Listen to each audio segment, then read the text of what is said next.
Research and development. Where are they putting their resources? Well, they're dumping a lot of resources into diabetes today, as we talked about with Wegovy and all these glucagon-like peptide inhibitors, and we're developing insulin, and we're increasing the price of insulin, and we keep doing all this. Why are they doing this? It's because the nation's becoming more unhealthy. And what are we doing about it? Nah, not a whole lot there. We're coming up with some new high blood pressure medications. And it was interesting when I was a young guy 40 years ago, going through residency, becoming on my journey to a doctor. We had this book called The Physician's Desk Reference, and that listed pretty much every drug that was available that we could use. And it was about that thick. This same book right now is probably about that thick. And what I've noticed in there, there's about, probably 4,000 drugs to treat high blood pressure. Isn't that remarkable? 3,000 to 4,000 drugs to treat blood pressure. I can't think of an instance I would need more than 5 generics that cost roughly $12 a year to treat any blood pressure problem I run across. But you know why they have all these blood pressure medicines in there? Is because you're going to be on them, and now you're going to be on them every day for the rest of your life. When they start you down the path of glucose because you're a diabetic, if you don't change your ways, you're going to be a diabetic every day and need to take medicine for the rest of your life.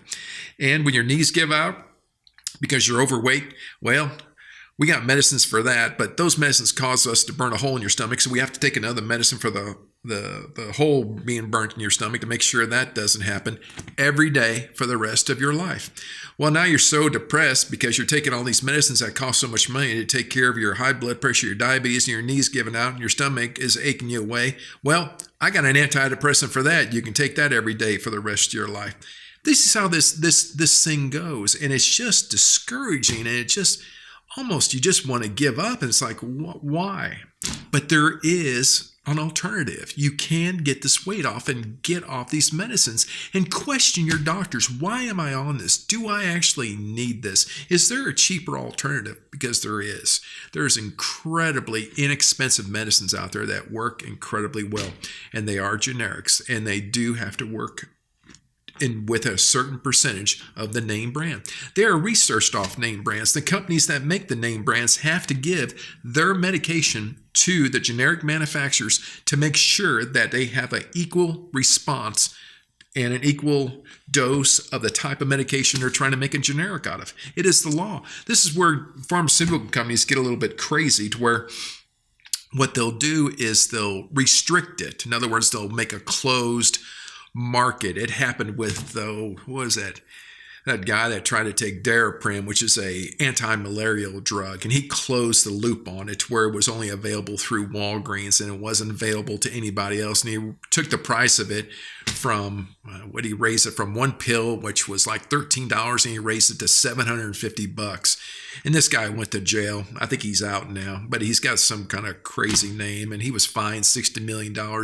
Personally, I think this guy ought to be locked up for the rest of his life, is what I think he ought to did. He took a generic drug, rose the price from $13 to $750 a pill.